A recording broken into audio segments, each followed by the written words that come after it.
Assalamualaikum warahmatullahi wabarakatuh. Selamat datang mahasiswa sekalian di pertemuan kedua pada mata kuliah Kepemimpinan Agribisnis. Pada pertemuan sebelumnya, kita telah membahas tentang konsep dasar kepemimpinan, tipe-tipe pemimpin, serta peran dan level kepemimpinan dalam organisasi. Nah, pada pertemuan ini kita akan melangkah lebih jauh untuk memahami bagaimana menjadi seorang pemimpin yang efektif melalui pembahasan tiga aspek utama, yaitu yang pertama kekuasaan dan kewenangan dalam kepemimpinan, dan yang kedua kriteria seorang pemimpin yang efektif, dan yang ketiga karakter pemimpin yang ideal serta ciri pemimpin yang tidak efektif. Materi ini sangat penting karena dalam dunia nyata banyak orang mampu menjadi pemimpin secara struktural, tetapi belum tentu mampu menjadi pemimpin yang efektif dan dihormati. Jadi, mari kita bahas dengan mendalam agar kita semua memahami hakikat kekuasaan, tanggung jawab, dan karakter seorang pemimpin. Mahasiswa sekalian, ketika kita berbicara tentang kepemimpinan yang efektif, kita tidak sedang membicarakan tentang siapa yang paling tinggi jabatannya, siapa yang paling berkuasa, atau siapa yang paling disegani dalam organisasi. Kepemimpinan yang efektif jauh lebih dalam daripada sekedar kedudukan struktural. Ia adalah kemampuan untuk menggerakkan, menginspirasi, dan memberdayakan orang lain untuk mencapai tujuan yang bersama. Seorang pemimpin sejati tidak hanya tahu apa yang harus dilakukan, tetapi juga tahu bagaimana memengaruhi orang lain agar mau melakukannya dengan penuh semangat dan rasa tanggung jawab. Inilah inti dari kepemimpinan yang efektif, bukan memaksa orang untuk bekerja, tetapi menumbuhkan kemauan untuk bekerja sama demi kepentingan bersama. Nah, dalam konteks agribisnis, kepemimpinan yang efektif sangat menentukan keberhasilan usaha, karena bidang ini melibatkan banyak pihak, mulai dari petani, pengusaha, pemerintah, lembaga keuangan, hingga konsumen. Setiap lapisan memiliki kepentingan yang berbeda, sehingga dibutuhkan seorang pemimpin yang mampu menyatukan arah, menyeimbangkan kepentingan, dan menggerakkan semua pihak ke tujuan yang sama. Kata efektif dalam konteks kepemimpinan berarti tepat guna. Artinya, setiap tindakan pemimpin menghasilkan dampak nyata terhadap pencapaian tujuan organisasi. Kepemimpinan yang efektif bukan hanya soal membuat keputusan saja, tetapi tentang bagaimana keputusan itu diterima, dipahami, dan dijalankan dengan sukarela oleh orang-orang yang dipimpin. Pemimpin yang efektif memiliki dua kekuatan utama.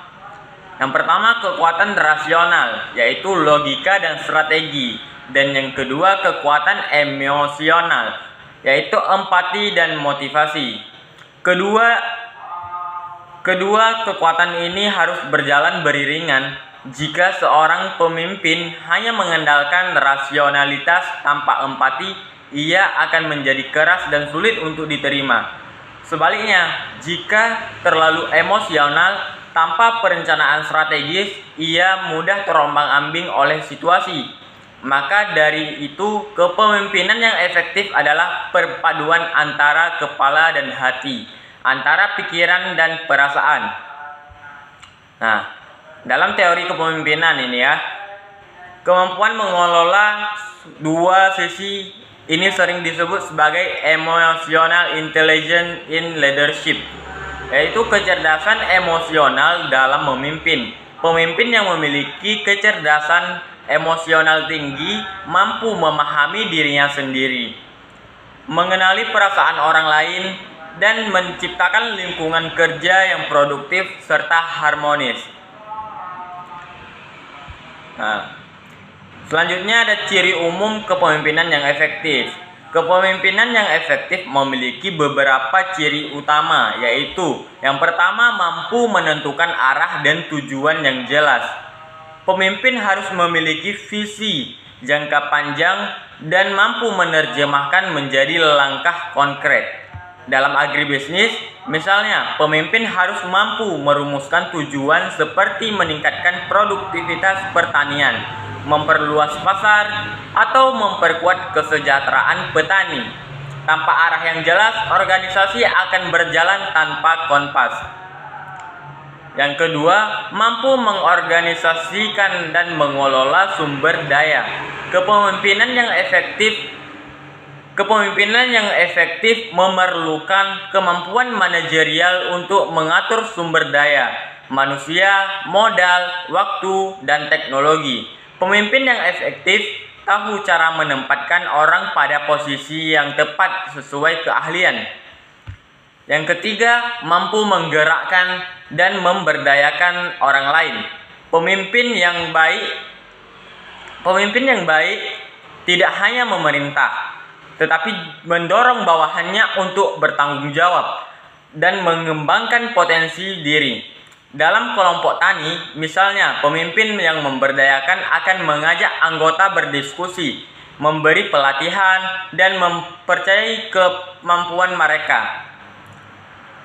Dan yang keempat yaitu menggunakan kekuasaan dan bijaksana. Kekuasaan bukan hanya untuk memaksa, tetapi untuk mengarahkan dan melayani. Pemimpin efektif menggunakan kekuasaannya sebagai alat motivasi, bukan sebagai sarana dominasi.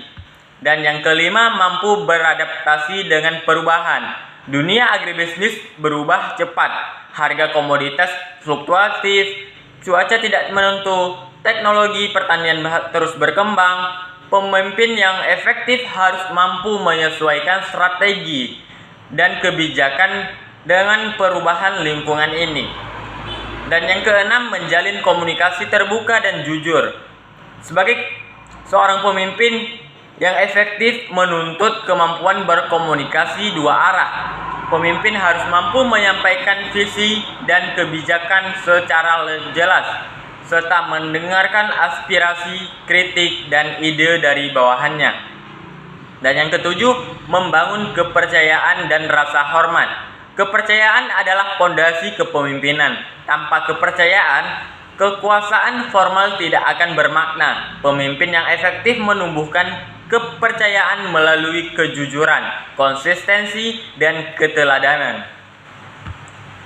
Selanjutnya, peran kekuasaan dalam kepemimpinan. Nah, kekuasaan merupakan salah satu unsur penting dalam kepemimpinan.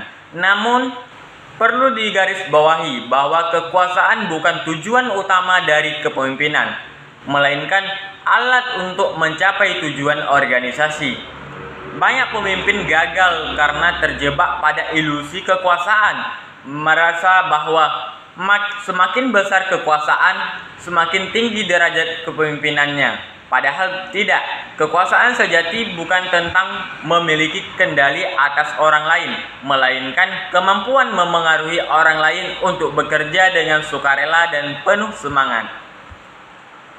Nah, kekuasaan dalam kepemimpinan bisa diartikan juga sebagai kemampuan memengaruhi perilaku individu atau kelompok untuk bertindak sesuai arah yang diinginkan oleh seorang pemimpin. Namun, efektivitas kekuasaan sangat penting pada cara penggunaannya. Jika kekuasaan digunakan dengan cara yang salah, misalnya dengan paksaan, ancaman, atau manipulasi, maka hasilnya hanya bersifat sementara. Orang mungkin patuh, tapi bukan karena percaya, melainkan karena takut. Sebaliknya, kekuasaan yang digunakan dengan bijaksana akan menumbuhkan rasa hormat, kepercayaan, dan loyalitas yang kuat. Selanjutnya itu ada jenis-jenis kekuasaan dalam kepemimpinan. Yang pertama itu Kekuasaan legitimasi atau legitimate power. Kekuasaan ini berasal dari posisi formal seseorang dalam berorganisasi. Misalnya, seorang kepala dinas, ketua koperasi, atau manajer agribisnis memiliki hak sah untuk memberi perintah. Namun kekuasaan ini bersifat terbatas, hanya efektif selama memimpin masih memegang jabatan tersebut. Dan yang kedua, kekuasaan penghargaan atau reward power. Kekuasaan ini didasarkan pada kemampuan pemimpin memberikan penghargaan kepada anggota yang berprestasi. Dalam konteks agribisnis, penghargaan ini bisa berupa bonus hasil panen, promosi, atau pengakuan sosial. Dan yang ketiga, kekuasaan paksaan atau coercive power. Kebalikan dari penghargaan, kekuasaan ini berasal dari kemampuan memberi hukuman. Walaupun efektif dalam jangka pendek, pemimpin yang terlalu sering menggunakan kekuasaan ini akan menimbulkan ketakutan dan kehilangan kepercayaan. Dan yang keempat, kekuasaan keahlian. Kekuasaan ini muncul dari keahlian dan pengetahuan yang dimiliki oleh seorang pemimpin. Misalnya, seorang pemimpin yang memahami teknik pertanian modern atau strategi pemasaran hasil tani akan lebih mudah dihormati karena kemampuannya memberi solusi nyata. Dan yang kelima adalah kekuasaan referensi atau karisma. Kekuasaan ini bersumber dari kepribadian seorang pemimpin, moralitas dan karisma pemimpin. Orang lain mengikuti karena mengagumi dan mempercayainya. Ini adalah jenis kekuasaan yang paling kuat dan paling sulit digantikan. Dan selanjutnya yaitu keseimbangan antara kekuasaan dan pengaruh. Kekuasaan tanpa pengaruh ibarat suara tanpa makna. Pemimpin yang efektif bukan hanya memegang kekuasaan, tetapi juga memiliki pengaruh yang lahir dari integritas, komunikasi, dan kepercayaan. Dalam dunia nyata, banyak orang memiliki jabatan tinggi namun tidak memiliki pengaruh karena orang-orang di sekitarnya tidak menghormatinya.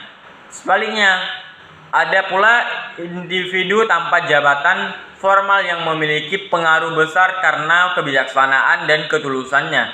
Maka dari itu, kekuasaan sejati berasal dari pengaruh moral, bukan dari otoritas formal. Pemimpin yang mampu menyeimbangkan kekuasaan dan pengaruh akan menciptakan lingkungan kerja yang produktif dan harmonis.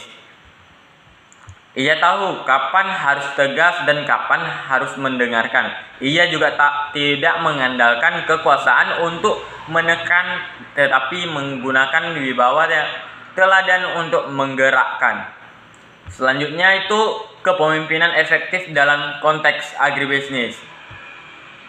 Dalam kelompok tani, koperasi, atau perusahaan agribisnis, seorang pemimpin harus mampu mengarahkan produksi agar sesuai dengan kebutuhan pasar, mengelola hubungan antar anggota secara adil dan terbuka, dan memastikan efisiensi penggunaan sumber daya, dan juga menjaga semangat kerja tim dalam kondisi sulit seperti saat harga hasil panen turun atau terjadi gagal panen. Selanjutnya, kekuasaan dan wewenang dalam kepemimpinan. Kekuasaan dan kewenangan merupakan pondasi utama dalam praktik kepemimpinan. Keduanya menentukan bagaimana seorang pemimpin dapat mengarahkan, mengendalikan, dan memengaruhi perilaku para bawahannya. Namun sayangnya, banyak pemimpin di dunia nyata gagal karena tidak memahami perbedaan mendasar antara menguasai dan memimpin. Padahal pemimpin yang bijak tidak berorientasi pada kekuasaan semata, melainkan pada penggunaan kewenangan secara etis dan tanggung jawab. Ada perbedaan antara kekuasaan dan kewenangan.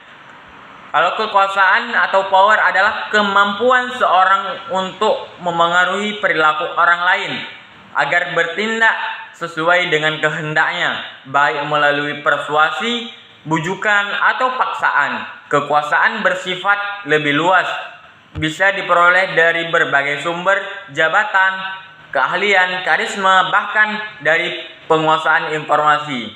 Sedangkan kewenangan adalah hak formal yang dimiliki seorang untuk memberi perintah dan mengatur orang lain dalam lingkup tanggung jawab yang sah secara organisasi. Kewenangan secara melekat pada posisi atau jabatan, bukan pada individu. Seseorang memiliki kewenangan karena struktur organisasi memberikan legitimasi atas tindakan dan keputusannya. Dengan kata lain, kekuasaan dapat dimiliki tanpa jabatan, namun kewenangan belum selalu terkait dengan jabatan formal. Hubungan antara kekuasaan dan kewenangan. Kekuasaan dan kewenangan saling berhubungan erat. Kewenangan memberikan dasar hukum dan legitimasi untuk bertindak, sementara kekuasaan memberikan kemampuan nyata untuk melaksanakan keputusan. Namun, tidak semua pemimpin yang memiliki kewenangan otomatis memiliki kekuasaan yang efektif. Kewenangan tanpa kemampuan memengaruhi hanya akan menjadikan seseorang pemimpin di atas kertas. Sebaliknya, kekuasaan tanpa legitimasi bisa berbahaya karena mudah disalahgunakan untuk kepentingan pribadi. Seorang pemimpin yang efektif harus mampu menyelaraskan kekuasaan dan kewenangan. Ia juga menggunakan kewenangannya secara sah, tetapi mengandalkan kekuasaan moral dan pengaruh pribadi untuk menggerakkan hati dan pikiran orang lain. Selanjutnya, unsur-unsur utama dalam kewenangan. Kewenangan memiliki 3 unsur penting yang harus dipahami setiap pemimpin. Yang pertama, kewenangan melekat pada jabatan, bukan individu. Artinya, seseorang memiliki kewenangan karena kedudukan dan organisasinya. Ketika jabatan itu berakhir, maka kewenangan pun berakhir. Misalnya, seorang kepala bagian produksi memiliki hak untuk memberikan instruksi selama ia menjabat. Ketika ia pindah jabatan, hak tersebut berpindah kepada penggantinya. Yang kedua, kewenangan diterima oleh bawahan. Kewenangan akan efektif jika diakui dan diterima oleh mereka yang dipimpin.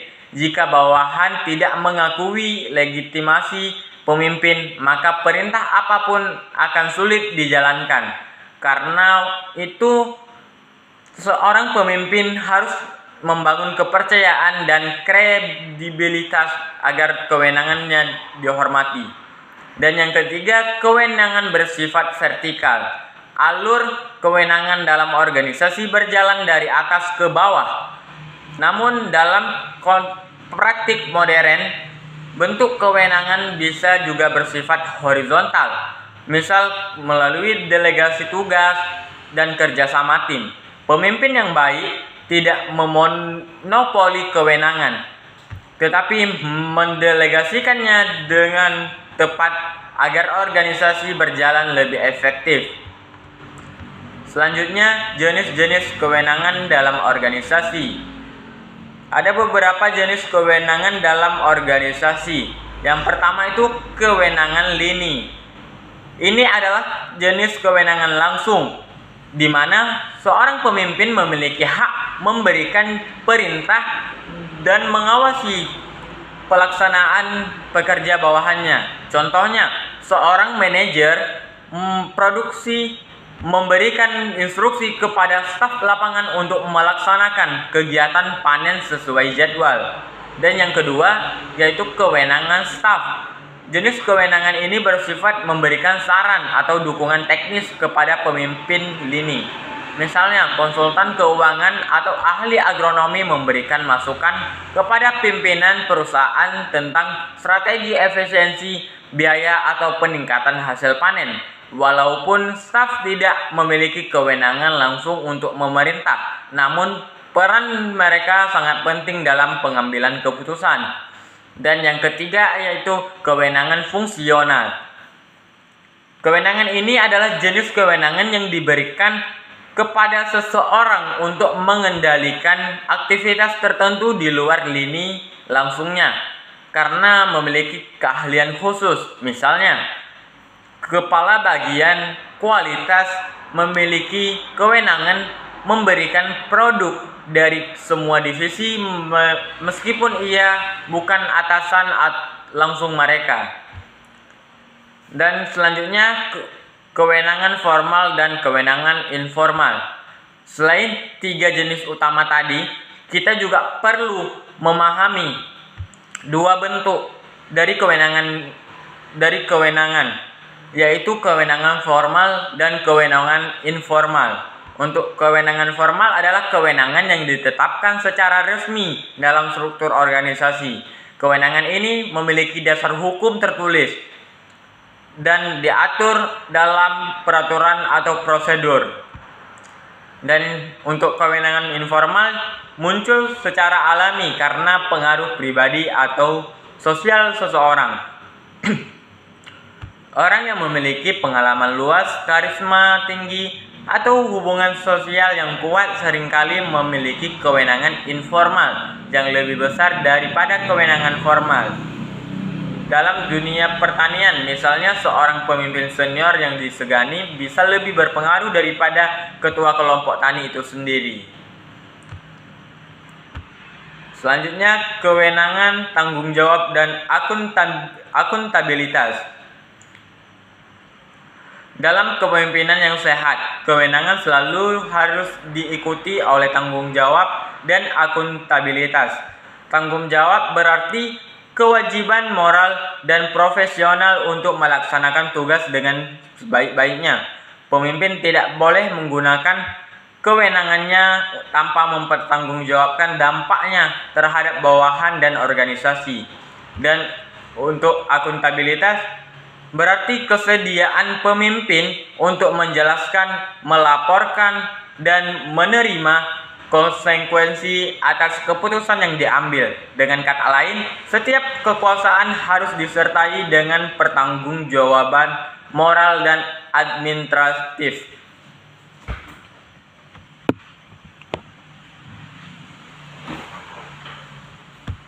Selanjutnya, penyalahgunaan kekuasaan dan dampaknya. Salah satu bahaya terbesar dalam kepemimpinan yaitu penyalahgunaan kekuasaan. Ketika seorang pemimpin mulai menggunakan kekuasaannya bukan untuk kepentingan organisasi, melainkan untuk memperdayakan diri, melenggengkan posisi, atau menekan orang lain, maka ia telah kehilangan legitimasi moralnya. Penyalahgunaan kekuasaan menimbulkan beberapa dampak negatif, antara lain yaitu menurunkan semangat kerja bawahan, menimbulkan ketidakpercayaan terhadap sistem organisasi, menciptakan budaya takut dan tidak terbuka antara bawahan dengan pemimpin, dan menghambat inovasi karena bawahan enggan menggemukakan pendapat, dan juga dalam jangka panjang menyebabkan kehancuran sebuah organisasi tersebut. Selanjutnya, penggunaan kewenangan yang bijaksana. Pemimpin yang bijaksana memahami bahwa kekuasaan sejati bukan pada kemampuan memerintah, tetapi pada kemampuan mempengaruhi dan menginspirasi. Ia menggunakan kewenangannya untuk melayani kepentingan bersama, bukan memperkaya dirinya saja. Kemudian memberdayakan bawahan, bukan memperlemah. Terus membangun rasa percaya, bukan ketakutan, dan menumbuhkan motivasi, bukan kepatuhan buta. Dalam konteks agribisnis, hal ini berarti pemimpin menggunakan kewenangan untuk menciptakan nilai tambah bagi semua pihak yang terlibat, mulai dari petani, pekerja, konsumen, dan lingkungan. Kewenangan yang dijalankan dengan prinsip keadilan dan keterbukaan akan memperkuat kepercayaan serta meningkatkan produktivitas organisasi. Selanjutnya itu tentang basis atau sumber kekuasaan dalam organisasi. Kekuasaan adalah energi sosial. Ia mengalir di antara hubungan manusia dalam organisasi. Seberapa besar pengaruh seseorang bergantung pada seberapa kuat sumber kekuasaan yang dimilikinya, serta bagaimana kekuasaan itu digunakan secara etis dan bijaksana. Secara sederhana, basis kekuasaan dapat diartikan sebagai sumber daya atau landasan yang memberikan seseorang kemampuan untuk memengaruhi perilaku orang lain. Menurut teori kepemimpinan yang dikembangkan, terdapat 5 sumber utama kekuasaan dalam organisasi modern. Kelima basis kekuasaan ini menjelaskan mengapa seseorang dapat memengaruhi orang lain baik melalui posisi formal maupun karena faktor pribadi. Namun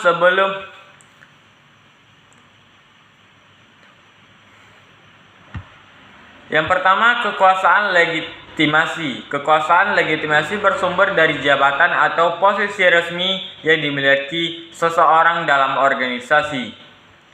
Kekuasaan ini memberikan hak formal untuk memberikan perintah, membuat keputusan, dan mengendalikan sumber daya organisasi. Yang kedua, kekuasaan imbalan. Kekuasaan ini berasal dari kemampuan seseorang pemimpin untuk memberikan penghargaan kepada bawahannya. Penghargaan tersebut bisa bersifat material, yaitu seperti bonus, kenaikan gaji, promosi, atau tunjangan, maupun non-materi, seperti pujian, pengakuan, dan kesempatan untuk berkembang. Dalam organisasi, motivasi kerja seringkali dipengaruhi oleh bentuk penghargaan yang diberikan pemimpin. Sebagai contoh, di sektor agribisnis, seorang manajer koperasi yang memberikan insentif kepada petani yang berhasil meningkatkan produktivitas akan mendapatkan dukungan dan loyalitas dari para anggotanya. Namun kekuasaan imbalan ini juga harus digunakan dengan bijak dan adil. Jika penghargaan ini diberikan secara tidak proporsional atau hanya kepada kelompok tertentu, maka akan timbul kecemburuan dan menurunkan semangat kerja tim lain. Pemimpin yang bijaksana menggunakan kekuasaan ini untuk memotivasi bawahan, bukan untuk memanipulasi. Selanjutnya, yang ketiga, kekuasaan paksaan. Berbeda dengan kekuasaan imbalan, kekuasaan paksaan bersumber dari kemampuan pemimpin untuk memberikan hukuman bagi bawahan yang tidak mematuhi aturan atau gagal memenuhi kewajiban.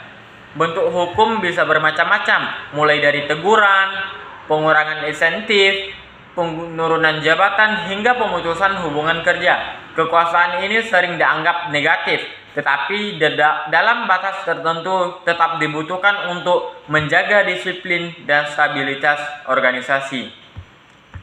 Selanjutnya yang keempat itu kekuasaan keahlian. Jenis kekuasaan ini muncul dari pengetahuan, keahlian, atau bahkan keterampilan khusus yang dimiliki oleh seseorang yang diakui dan dihargai oleh orang lain. Dalam organisasi modern, kekuasaan keahlian menjadi semakin penting karena dunia kerja kini menuntut kompetensi dan kemampuan profesional yang tinggi. Seorang yang memiliki seseorang yang ahli dalam bidangnya akan memiliki pengaruh besar, bahkan terhadap atasan sekalipun. Selanjutnya, yang kelima, kekuasaan panutan. Kekuasaan ini bersumber dari kepribadian, moralitas, dan karisma seorang pemimpin. Orang lain itu mengikuti bukan karena takut, bukan karena imbalan, melainkan karena mengagumi dan menghormati sosok pemimpin tersebut. Pemimpin yang memiliki kekuasaan panutan menjadi teladan yang menginspirasi. Ia menciptakan loyalitas melalui ketulusan, keteguhan prinsip, dan perhatian kepada orang lain. Dalam konteks agribisnis, kekuasaan panutan dapat dilihat pada figur tokoh yang menjadi panutannya bagi petani, seperti pemimpin kelompok tani, penyuluh senior, atau pengusaha agribisnis yang dermawan dan adil. Selanjutnya yang keenam yaitu kekuasaan informasi. Selain 5 basis klasik yang tadi, juga ada kekuasaan informasi. Kekuasaan ini berasal dari kemampuan menguasai, mengelola, dan menyebarkan informasi penting yang menentukan arah keputusan organisasi. Di era digital seperti sekarang, informasi adalah kekuatan. Siapa yang menguasai informasi, ia akan menguasai arah organisasi. Kekuasaan informasi bisa menjadi pedang bermata dua. Jika digunakan dengan transparansi, ia memperkuat organisasi. Namun jika digunakan untuk menyembunyikan atau memanipulasi data, ia bisa menimbulkan konflik dan kehancuran. Selanjutnya, kombinasi basis kekuasaan.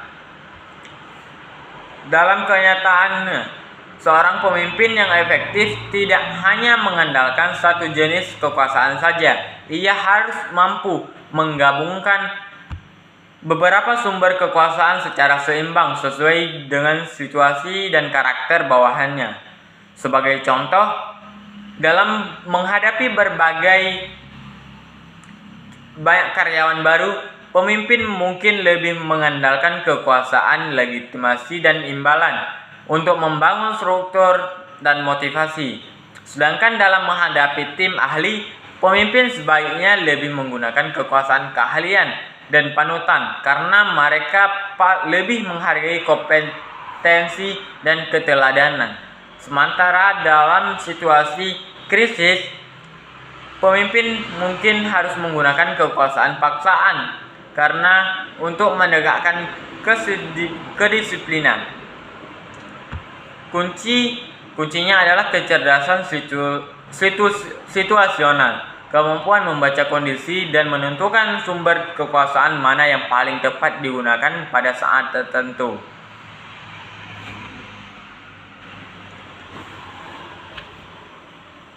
Selanjutnya, etika dalam penggunaan kekuasaan. Kekuasaan tanpa etika juga bagaikan api tanpa kendali.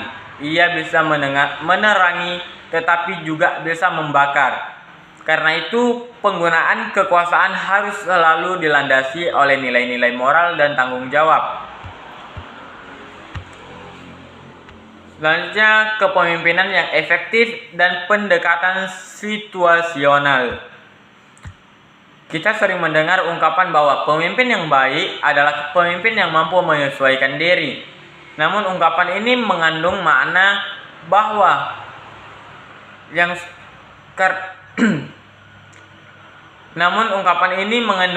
makna yang sangat dalam, karena dalam setiap organisasi, kondisi lingkungan, karakter anggota, tingkat kematangan bawahan, dan serta jenis tugas yang dihadapi selalu berbeda-beda.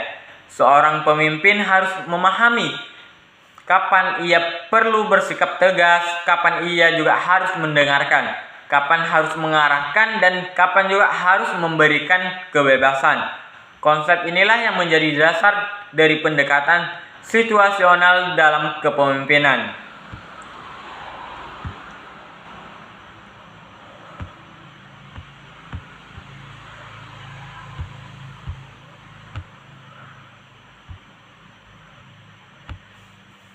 Pendekatan situasional menegaskan bahwa efektivitas kepemimpinan bergantung pada kesesuaian antara gaya kepemimpinan dengan tingkat kesiapan atau kematangan pengikut.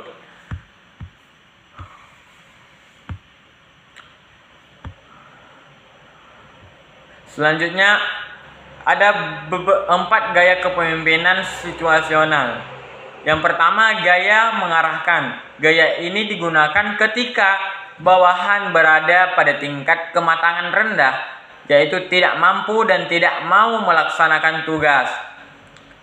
Dalam situasi ini, pemimpin harus memberikan arahan yang sangat jelas dan terperinci. Ia perlu menjelaskan apa yang harus dilakukan, kapan dan di mana, dan bagaimana cara melakukannya. Komunikasi bersifat satu arah atau kontrol berada sepenuhnya di tangan pemimpin.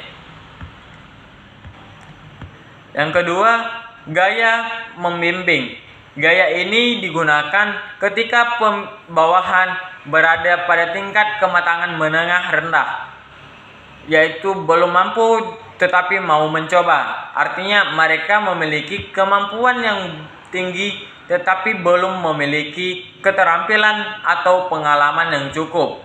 Dalam gaya ini, pemimpin masih memberikan arahan, namun mulai melibatkan bawahan dalam proses pengambilan keputusan. Ia bertindak sebagai pelatih dan pembimbing. Pemimpin menjelaskan alasan di balik setiap perintah, memberikan motivasi, mendorong partisipasi aktif dari bawahannya. Komunikasi menjadi dua arah. Bawahan diperbolehkan bertanya dan mengemukakan pendapat. Yang ketiga, gaya mendukung. Gaya kepemimpinan ini digunakan untuk bawahan dengan tingkat kematangan menengah tinggi, yaitu mampu tetapi kurang mau atau tidak percaya diri.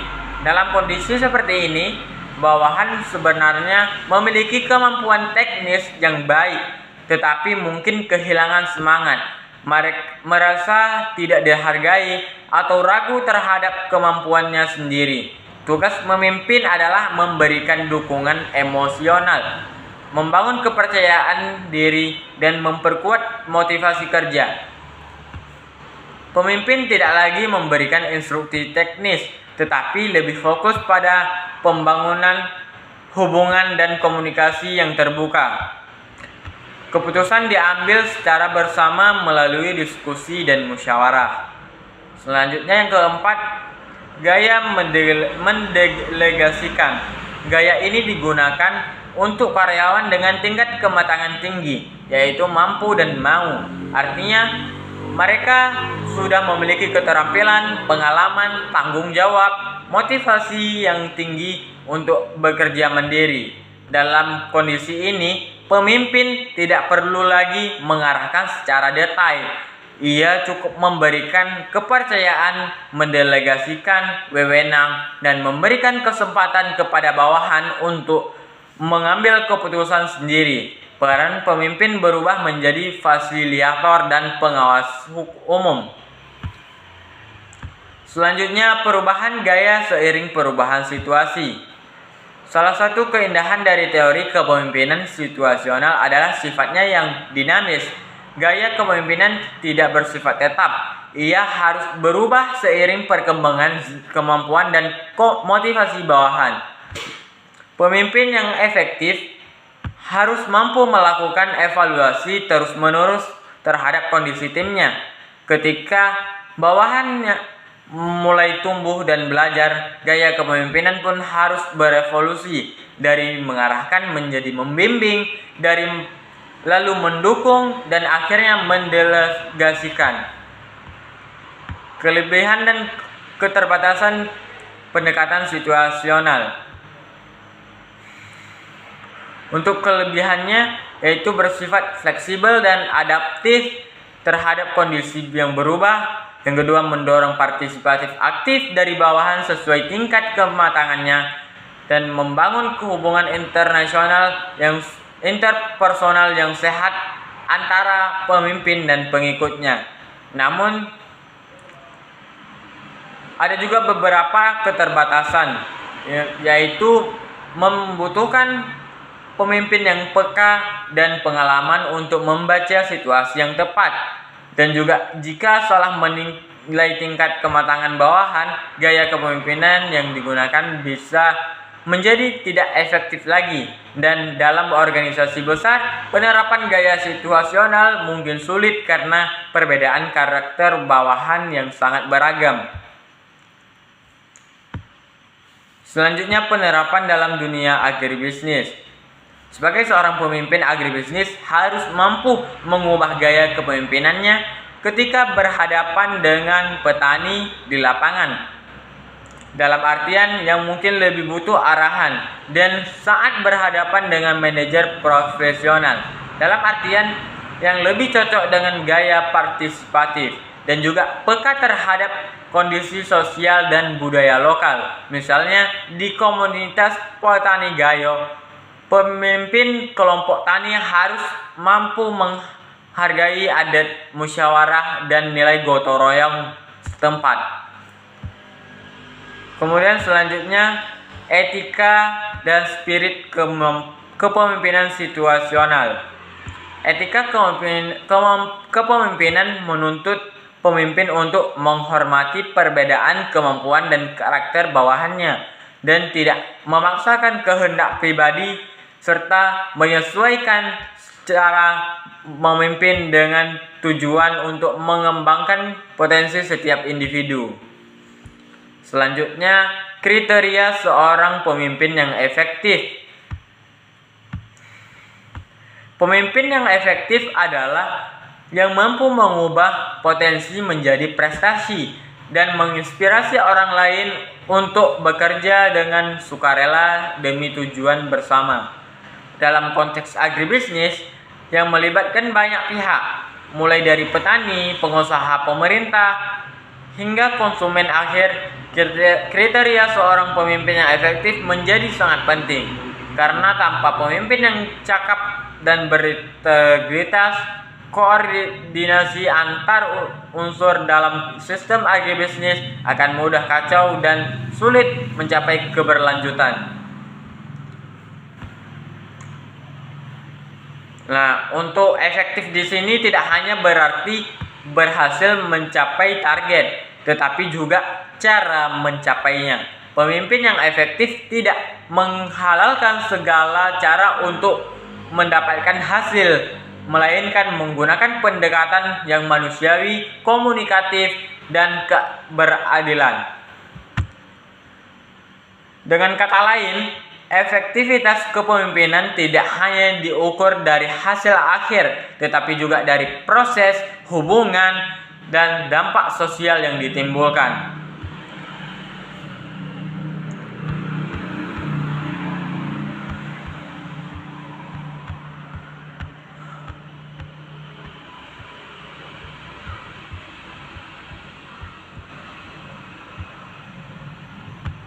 Selanjutnya, mampu menerima dan memikul tanggung jawab. Ciri pertama dari seorang pemimpin yang efektif adalah kesediaannya dan keberanian untuk memikul tanggung jawab. Tanggung jawab bukan sekadar kewajiban administratif, tetapi juga bentuk kesadaran moral bahwa setiap putusan yang diambil akan memengaruhi banyak orang. Seorang pemimpin sejati tidak mencari kambing hitam ketika terjadi kegagalan, tetapi mengambil tanggung jawab penuh dan mencari solusi terbaik. Selanjutnya, memiliki kemampuan perspektif. Kriteria ini adalah kemampuan untuk memahami situasi dan dinamika sosial di lingkungan organisasi. Pemimpin yang efektif harus mampu memiliki kepekaan sosial, yakni kemampuan membaca suasana hati bawahannya, memahami kebutuhan mereka, dan mengenali potensi masalah sebelum menjadi konflik besar. Selanjutnya, bersikap objektif dan adil. Objektivitas adalah salah satu fondasi utama dalam kepemimpinan yang efektif. Pemimpin harus mampu memisahkan antara kepentingan pribadi dengan kepentingan organisasi. Pemimpin yang objektif tidak mengambil keputusan berdasarkan kedekatan emosional, hubungan keluarga, atau bahkan teknik politik, melainkan berdasarkan data, fakta, dan kepentingan bersama.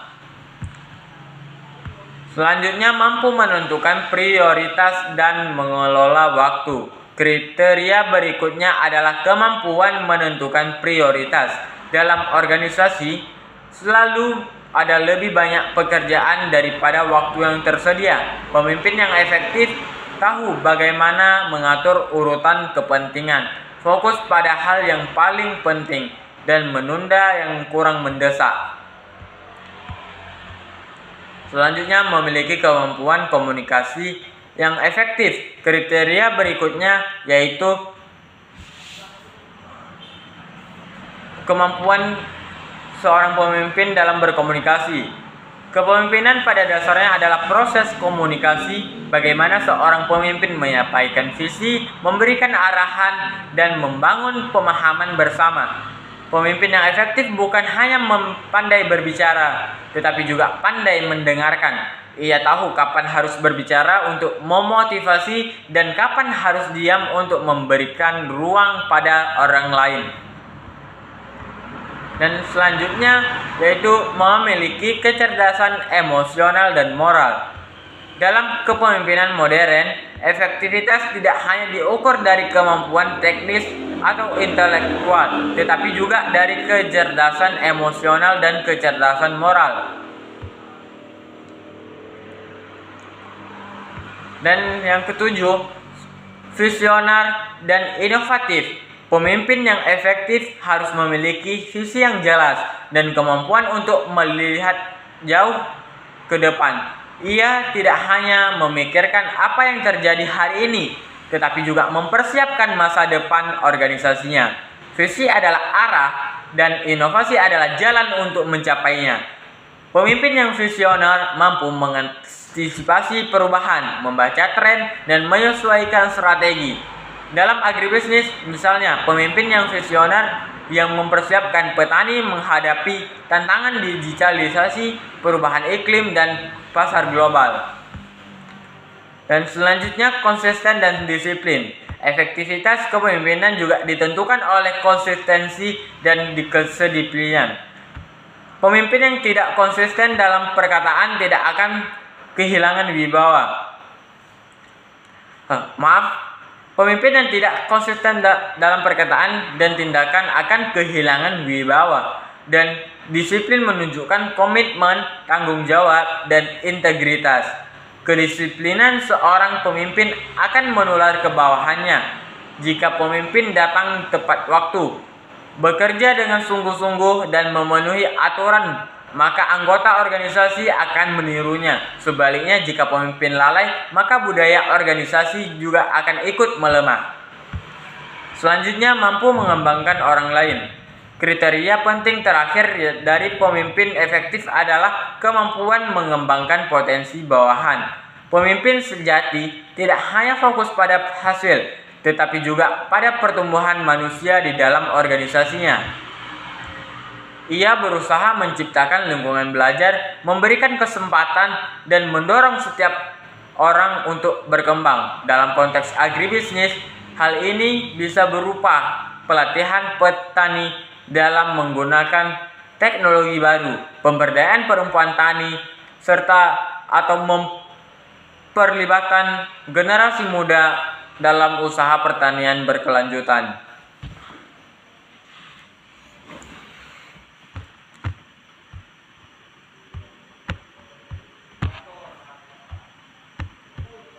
Selanjutnya, karakter pemimpin yang ideal.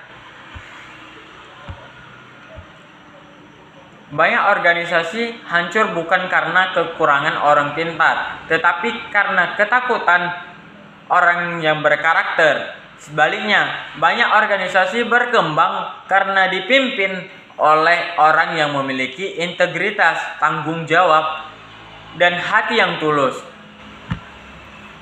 Kata karakter berasal dari bahasa Yunani, karasen, yang berarti mengukir.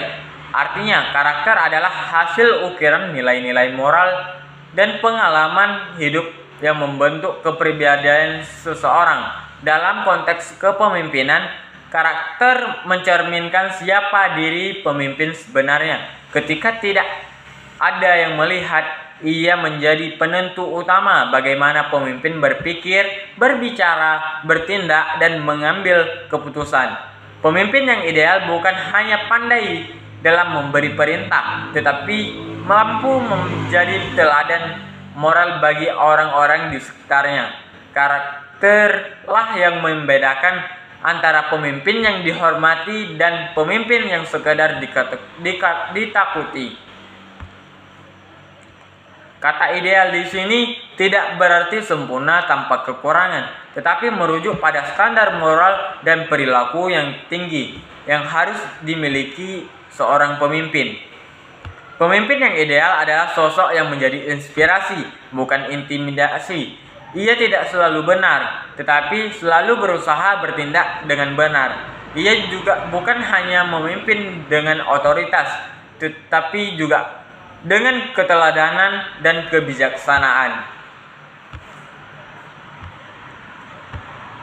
Selanjutnya, ciri dan nilai karakter pemimpin yang ideal. Yang pertama, yaitu cerdas dan visioner. Pemimpin yang ideal harus memiliki kecerdasan berpikir dan kecerdasan visi. Ia mampu memahami masalah dengan jernih, menganalisis data, dan memproyeksikan masa depan dengan pandangan yang luas. Kecerdasan saja tidak cukup, harus disertai kemampuan melihat jauh ke depan dan membaca peluang dan mengantisipasi perubahan. Pemimpin visioner tidak hanya memikirkan hari ini, tetapi mempersiapkan hari esok. Yang kedua, bertanggung jawab dan disiplin. Petani yang ideal harus memiliki rasa tanggung jawab yang tinggi. Tanggung jawab ini berarti kesediaan untuk memikul konsekuensi dari setiap keputusan dan tindakan yang diambil. Ia tidak menyalahkan orang lain ketika gagal dan tidak mengambil semua pujian ketika berhasil. Tanggung jawab adalah bentuk kematangan moral dan profesional yang menjadi ciri pemimpin sejati. Selain itu, pemimpin ideal harus disiplin, baik terhadap waktu, pekerjaan, maupun etika. Disiplin bukan berarti keras atau kaku, melainkan komitmen untuk menepati janji dan menjalankan tugas dengan sungguh-sungguh. Kedisiplinan pemimpin akan menular kepada bawahannya. Ia menjadi contoh nyata bahwa ucapan dan tindakan harus sejalan. Selanjutnya yang ketiga, jujur dan dapat dipercaya. Tindakan dan karakter yang lebih penting dalam kepemimpinan selain kejujuran dan integritas. Juga pemimpin yang jujur membangun kepercayaan, sedangkan kepercayaan adalah fondasi utama dari semua hubungan manusia, termasuk dalam organisasi. Tanpa kepercayaan, kepemimpinan kehilangan makna. Dalam organisasi agribisnis, integritas sangat penting karena menyangkut keuangan, pengelolaan hasil panen, serta hubungan dengan mitra usaha. Sekali kepercayaan hilang, sangat sulit untuk dapat dikembalikan lagi. Selanjutnya, berani mengambil keputusan dan resiko. Kepemimpinan selalu berhadapan dengan ketidakpastian. Oleh karena itu, salah satu karakter penting pemimpin ideal adalah keberaniannya dalam mengambil keputusan. Pemimpin yang ideal tidak menunda-nunda atau ragu dalam bertindak. Ia tahu bahwa keputusan yang tidak diambil pada waktunya bisa menimbulkan kerugian lebih besar daripada keputusan yang salah. Selanjutnya, tetap rendah hati dan mau belajar. Salah satu ciri pemimpin besar adalah kerendahan hatinya. Semakin tinggi jabatan seseorang, semakin besar pula tanggung jawab untuk bersikap rendah hati. Kerendahan hati bukan berarti kita lemah, melainkan kesadaran bahwa tidak ada seorang pun yang tahu segalanya. Pemimpin yang rendah hati mau mendengarkan masukan, menghargai kritik, dan belajar dari bawahannya. Pemimpin seperti ini menciptakan suasana kerja yang terbuka dan kolaboratif. Bawahan merasa aman untuk berpendapat dan tidak takut salah. Selanjutnya, rela berkorban dan mengutamakan kepentingan bersama. Pemimpin yang ideal harus memiliki jiwa pengorbanan. Ia mendahulukan kepentingan tim, organisasi, dan masyarakat daripada kepentingan pribadinya. Pemimpin yang sejati tidak mencari kenyamanan pribadi, tetapi siap berkorban demi kesejahteraan orang lain. Ia tidak meminta yang dipimpinnya melakukan sesuatu yang tidak ia lakukan sendiri.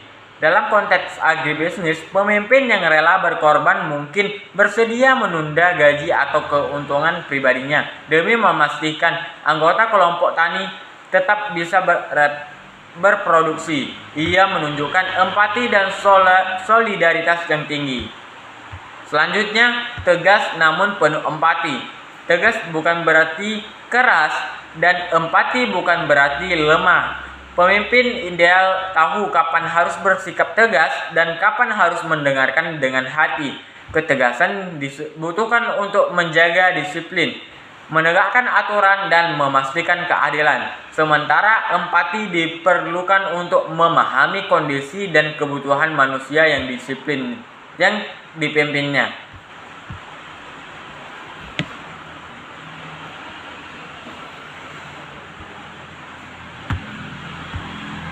Selanjutnya, mampu menginspirasi dan memotivasi.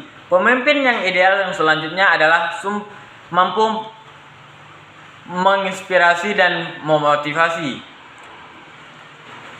Membuat orang lain percaya bahwa mereka bisa mencapai sesuatu yang lebih besar dari dirinya sendiri. Kekuatan terbesar memimpin bukan pada kata-katanya, tetapi pada keteladanan hidupnya. Ketika pemimpin bekerja keras, bawahan akan ikut bekerja keras. Ketika pemimpin jujur dan konsisten, maka budaya organisasi pun akan ikut berubah-ubah. Selanjutnya, membangun kepercayaan dan hubungan manusiawi. Karakter pemimpin yang ideal juga terlihat dari kemampuan membangun kepercayaan dan hubungan interpersonal yang sehat. Ia memperlakukan setiap anggota tim sebagai manusia yang bernilai, bukan sekadar alat produksi. Pemimpin yang ideal tidak menciptakan jarak, melainkan menjembatani perbedaan. Ia menghormati bawahannya, mendengarkan ide mereka, dan memberi apresiasi atas kerja keras mereka. Katok pintu juga. Tinggal aku pegangnya katok pintu. Mengkajak kerok. Selanjutnya, ciri-ciri pemimpin yang tidak ideal.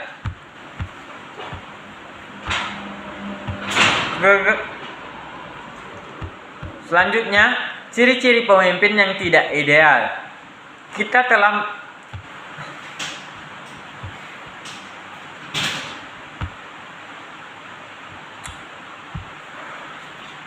Selanjutnya, ciri-ciri pemimpin yang tidak ideal. Pemimpin yang tidak ideal bukan berarti pemimpin yang bodoh atau tidak memiliki jabatan.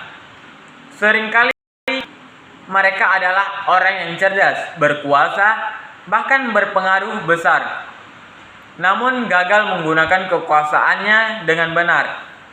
Mereka mungkin mencapai posisi tinggi, tetapi kehilangan kepercayaan dan penghormatan dari orang-orang yang dipimpinnya. Pemimpin yang tidak ideal bisa gagal dalam dua hal utama. Yang pertama, gagal memimpin dirinya karena tidak memiliki kendali moral, disiplin, dan integritas. Yang kedua, gagal memimpin orang lain. Itu karena tidak mampu memahami, menghargai, dan memberdayakan bawahannya. Ciri-ciri pemimpin yang tidak ideal yaitu yang pertama, otoriter, bersifat otoriter dan tidak mau mendengar.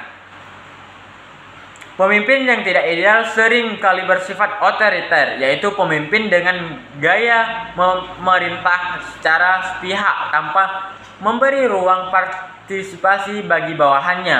Ia menganggap pendapatnya selalu benar dan menolak kritik atau saran.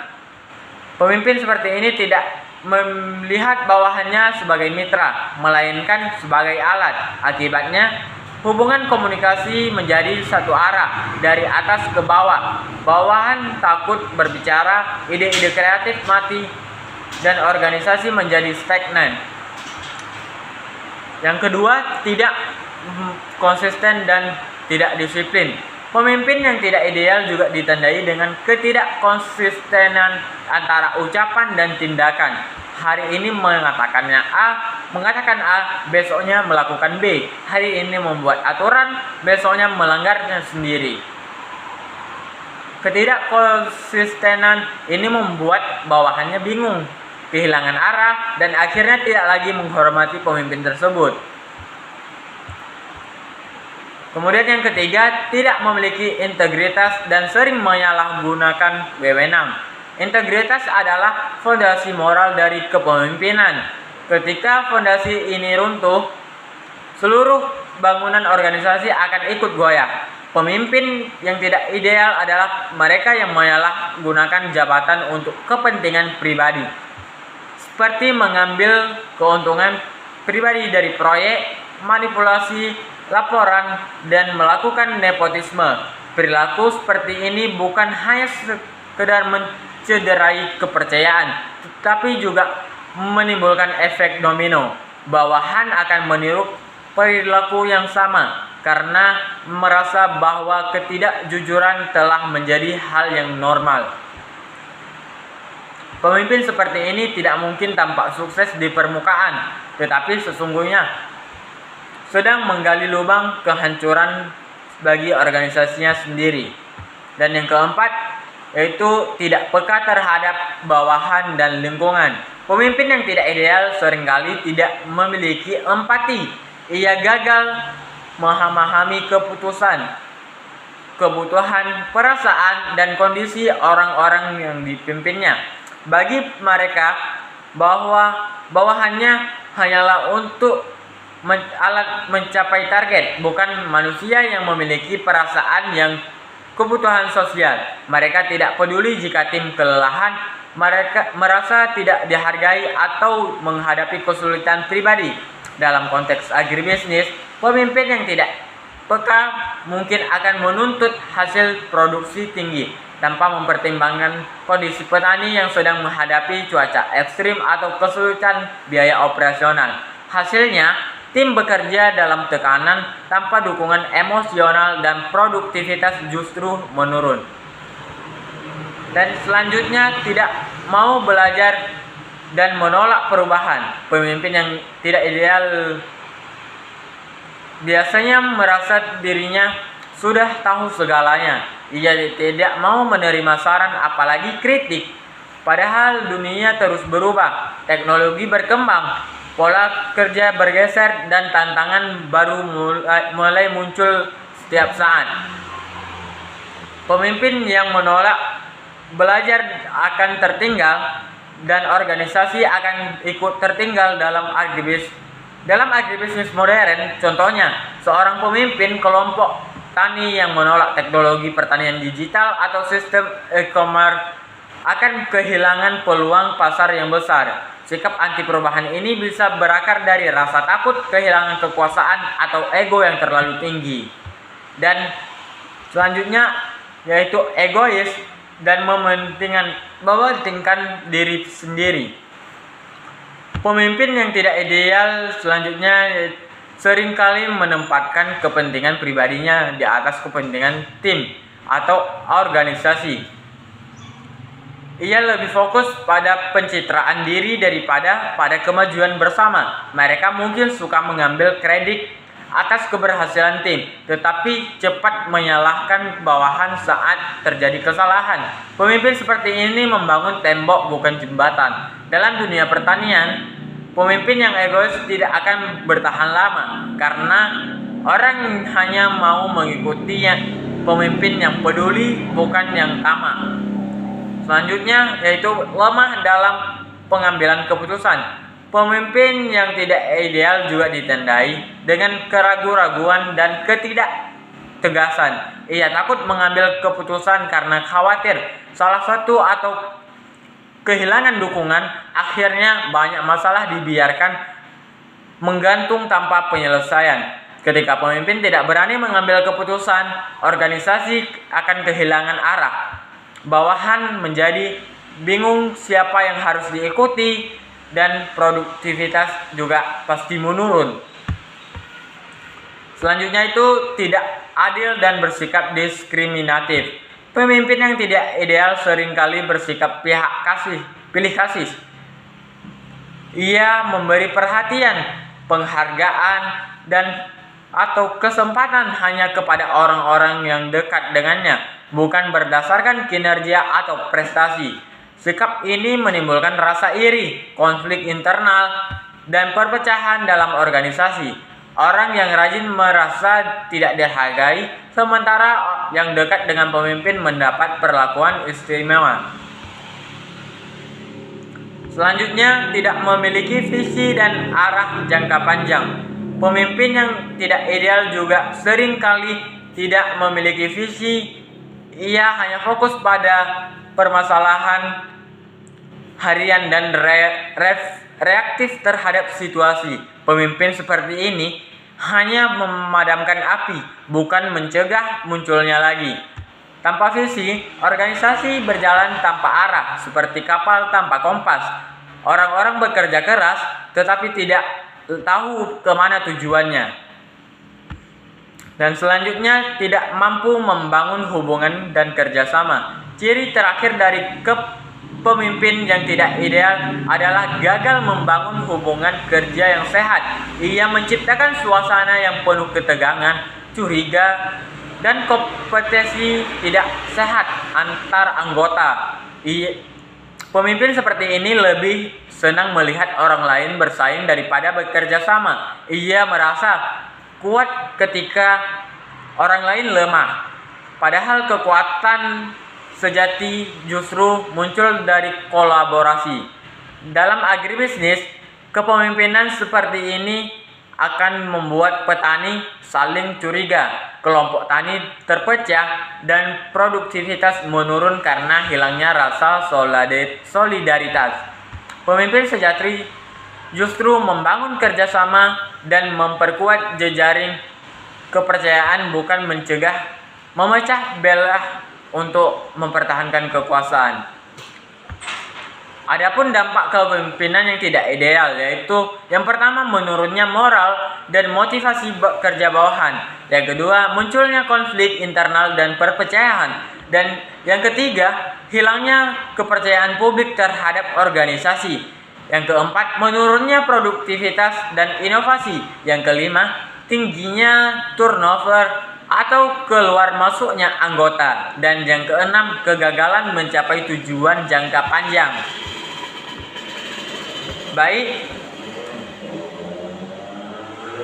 sebagai penutup dari seluruh pembahasan kita hari ini, mari kita simpulkan bersama bahwa kepemimpinan yang efektif bukan hanya tentang jabatan atau kekuasaan saja, tetapi tentang kemampuan seseorang memimpin dalam menggerakkan, menginspirasi, dan menumbuhkan orang lain. Pemimpin yang sejati adalah mereka yang tidak hanya memerintah, tetapi mereka juga mendengarkan dan memberi teladan. Ia memberi integritas, kejujuran, serta tanggung jawab dan kemampuan beradaptasi dengan setiap situasi yang dihadapi. Pemimpin seperti ini tahu kapan harus tegas dan kapan harus penuh empati. Sementara itu, pemimpin yang tidak ideal ada kebalikannya. Mereka memimpin dengan ego, tanpa arah, tanpa keadilan, dan tanpa empati. Kepemimpinan seperti ini tidak mungkin bisa bertahan sebentar. Mungkin bisa bertahan sebentar kekuasaan, tetapi tidak akan pernah mendapat tempat di hati orang-orang yang dipimpinnya. Oleh sebab itu, sebagai calon pemimpin masa depan, kita harus belajar untuk memimpin dengan hati dan pikiran yang jernih. Jadi pemimpin yang tidak hanya mengejar hasil. Jadilah pemimpin yang tidak hanya mengejar hasil, tetapi juga memperhatikan proses, hubungan, dan nilai-nilai kemanusiaan di dalamnya. Karena pada akhirnya, ukuran keberhasilan secara seseorang pemimpin bukan terletak pada seberapa banyak orang yang tunduk kepadanya, tetapi seberapa banyak orang yang tumbuh, berubah, dan terinspirasi karena kepemimpinannya. Sekian yang bisa saya sampaikan. Saya akhiri dengan wabillahi taufik wal hidayah. Wassalamualaikum warahmatullahi wabarakatuh.